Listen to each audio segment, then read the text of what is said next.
وسلم اللهم أنت السلام ومنك السلام تباركت يا ذا الجلال والإكرام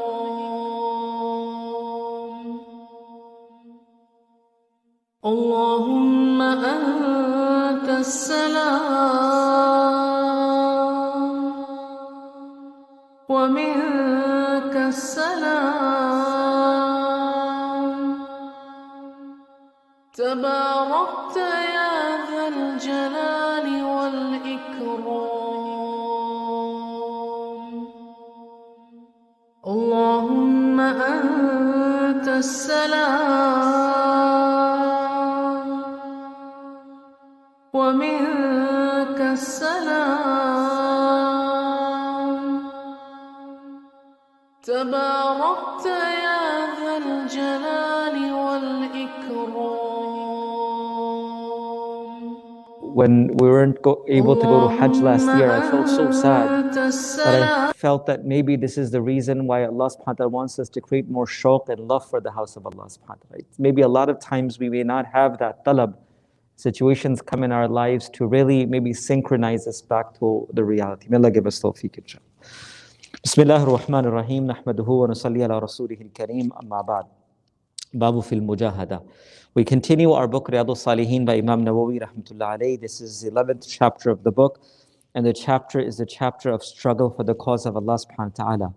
And the hadith is وَأَنَ عَائِشَةَ رَضِيَ اللَّهُ عَنْهَا أَنَّ النَّبِيَّ صلى الله عليه وسلم كان يقوم من الليل حتى تفطر قدماه فقلت له لما تصنع هذا يا رسول الله وقد غفر الله لك ما تقدم من ذنبك وما تأخر قال أفلا أحب أن يكون عبدا شكور أو كما قال عليه الصلاة والسلام رواه البخاري ومسلم.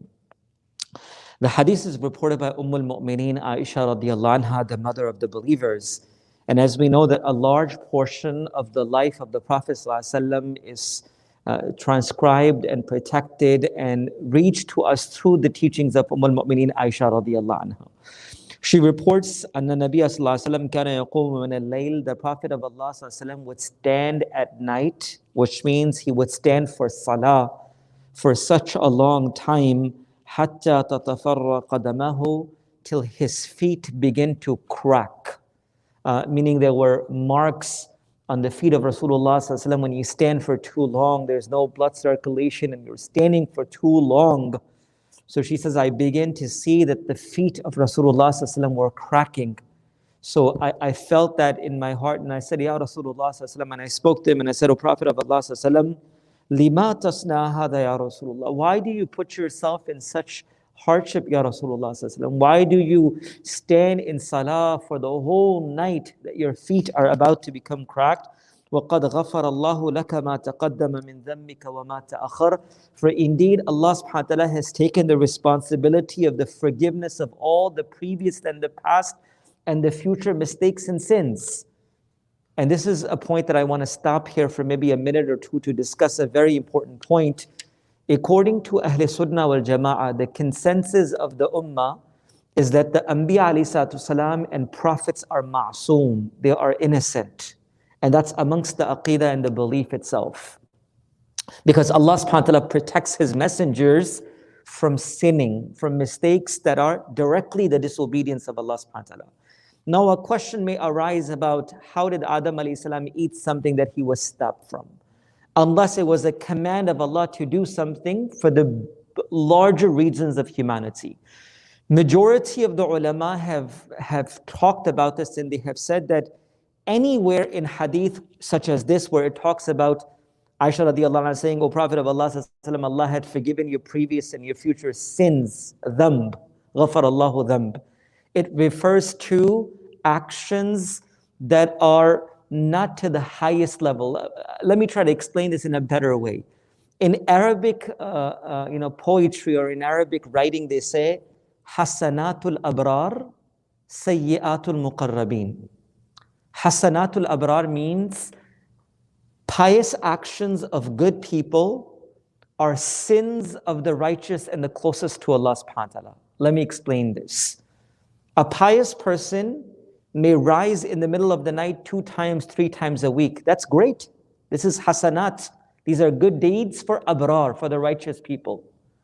Sayyi'atul muqarrabin, but that's a sin for the muqarrab of Allah. That's a sin for the beloved of Allah. Why did you miss the 4 days? You're the muqarrab of Allah.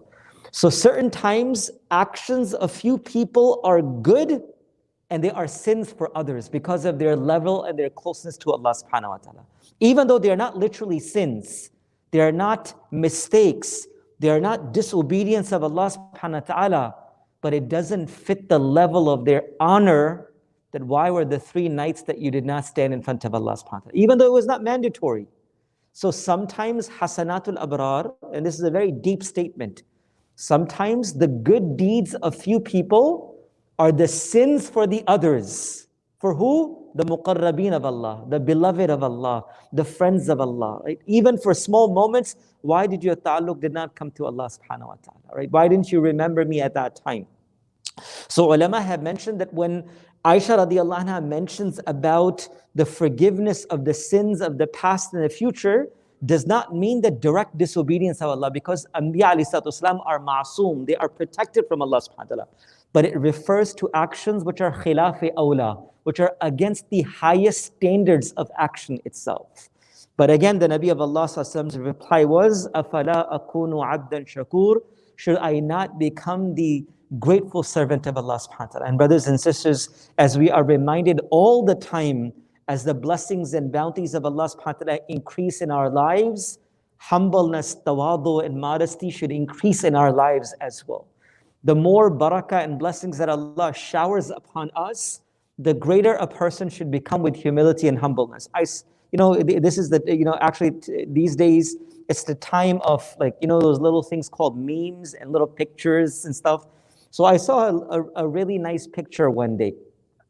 So they had these coins in one picture, just pennies and nickels.